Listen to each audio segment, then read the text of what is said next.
ദൈവത്തിൻ്റെ വലിയ തിരുനാമത്ത് എടുക്കുമാറാകട്ടെ.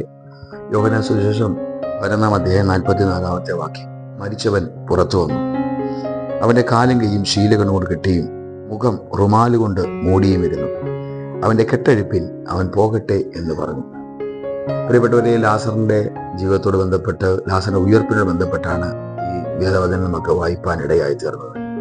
പരിശുദ്ധാത്മാവ് ഈ പകൽക്കാലിനകത്ത് ദൂത് പറയാൻ ആഗ്രഹിക്കുന്നത് മരിച്ചവൻ പുറത്തു വന്നു.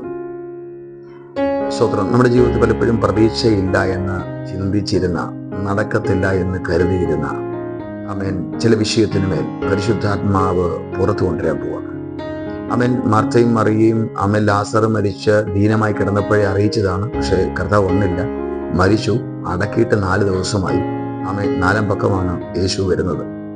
അവൻ കല്ലറ വെച്ചിട്ട് 4 ദിവസമായി എന്ന് അവനോട് പറയുന്നുണ്ട്. സ്തോത്രം. പ്രിയപ്പെട്ടവരെ, ഒരു കാര്യം പറയാം. നമ്മളൊക്കെ പ്രതീക്ഷിച്ചു വരും, ഇന്ന് കിട്ടും, അല്ലെങ്കിൽ ഇന്നലെ കിട്ടുമെന്നൊക്കെ നമ്മൾ പ്രതീക്ഷിച്ചു. പക്ഷേ പ്രതീക്ഷ നഷ്ടപ്പെട്ട് എവിടെയൊക്കെയോ തകർന്നിരിക്കുന്ന ചില പ്രിയപ്പെട്ടവരെ നോക്കി ആത്മാവ് പറയുകയാണ്, മരിച്ചവൻ പുറത്തു വന്നു എന്ന് തിരുവചനം വായിക്കുന്നത് പോലെ നമ്മുടെ ജീവിതത്തിലെ ചില വിഷയങ്ങൾ, നമ്മുടെ ജീവിതത്തിൽ നമ്മൾ പ്രാർത്ഥിച്ചു കൊണ്ടിരുന്നതായ ചില ആമകളിലെ വിഷയങ്ങൾ, സ്തോത്രം, വിശ്വസിക്കുന്നു ഇന്ന് പകൽ ഈ വചന വെളിച്ചത്തിൽ പരിശുദ്ധാത്മാവ് വിളിച്ചു പറയുന്നു, അത് പുറത്തു വരാൻ പോവാ. എത്ര വിശ്വസിക്കുന്നുണ്ട്? എൻ്റെ വിഷയം പുറത്തു വരാൻ പോവുക. നാളുകളായി പ്രാർത്ഥിച്ചു കൊണ്ടിരുന്നത് രക്ഷയില്ലെന്ന് പറ, ചില കേസ് ചില ഇൻ്റർവ്യൂ കഴിഞ്ഞിട്ട് വിളിക്കുമെന്ന് കരുതിയിരുന്നില്ല പ്രിയപ്പെട്ടില്ലേ? ആത്മാവ് പറയുന്നു, ഹല്ലേലൂയ, ചിലത് പുറത്തു വരാൻ പോവുക. നഷ്ടപ്പെട്ടു പോയി. എവിടെയൊക്കെയോ ചില പണം കൊടുത്തിട്ട് കിട്ടത്തില്ല, സാധ്യതയില്ല എന്ന് പറഞ്ഞുകൊണ്ടിരുന്ന ചില വിഷയത്തിന്മേൽ പരിശുദ്ധാത്മാവ് പുറത്തു കൊണ്ടുവരാൻ പോവുക. ഹല്ലേലൂയ. വിശ്വസിക്കുന്നവർക്കായി ദൈവത്തെ സ്തുതിക്കുക. ദൈവമേ, നമ്മുടെ വിടുതൽ ദൈവത്തിന്റെ വചനത്തിലാണ്. വചനം വിശ്വസിക്കുമ്പോഴാണ് ദൈവത്തിന്റെ പ്രവൃത്തി യഥാർത്ഥമായി വെളിപ്പെടുവാനിടയായി തീരുന്നത്. എങ്കിൽ ഇന്ന് പകൽ പരിശുദ്ധാത്മാവിനെ ഞാൻ വിളിച്ചു പറയട്ടെ, വിശ്വസിക്കുന്നവർക്ക് വേണ്ടി വ്യാപരിക്കുന്ന ദൈവകൃപയുണ്ട്. ആ കർത്താവ് നമ്മെ അനുഗ്രഹിപ്പാൻ ശക്തനായ ദൈവമാണ്. അമിശ്വത്ര ഇവിടെ പറയുന്നു, മരിച്ചവൻ പുറത്തു വന്നു.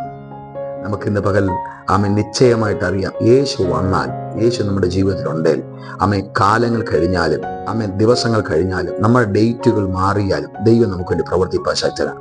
എനിക്കറിയാം, ഈ വചനം കേൾക്കുന്നതിൽ പ്രിയപ്പെട്ടവർ നിരാശയോടെ കേൾക്കുന്നവരുണ്ട്.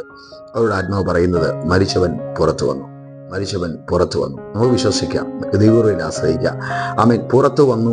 അവൻ്റെ കെട്ടഴിക്ക് അവൻ പോകട്ടെ. അർത്ഥാൽ പുറത്തു വരുത്താൻ കാരണം അവൻ്റെ യാത്രയുള്ളതുകൊണ്ടാണ്. പുറത്തു വരുത്താൻ കാരണം ഒരു യാത്രയുള്ളത് കൊണ്ടാണ്. വിശ്വസിക്ക്, ദൈവം അത് ചെയ്യാൻ പോവുക. ദൈവത്തിന്റെ പ്രവൃത്തിയിൽ കൂടി വെളിപ്പെടാൻ പോവുക. ദൈവം നമ്മെ അനുഗ്രഹിക്കട്ടെ.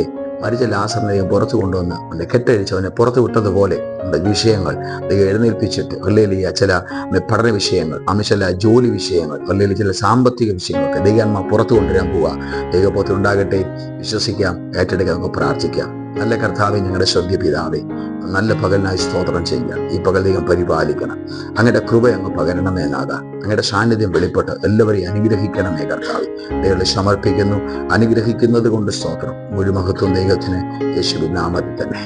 ആമേൻ. പ്രിയപ്പെട്ടവരെ, ആമേൻ. സ്തോത്രം. വിശ്വസിക്ക്, ചില വിഷയങ്ങൾ പുറത്തു വരാൻ പോകുന്നു. കർത്താവ് അതിനെ സ്വതന്ത്രമായി യാത്രയ്ക്ക് ഒരുക്കുന്നു. ചില യാത്രകൾ ഒരുങ്ങുന്നു. വിശ്വസിക്ക്. ദൈവം നമ്മെ അനുഗ്രഹിക്കട്ടെ.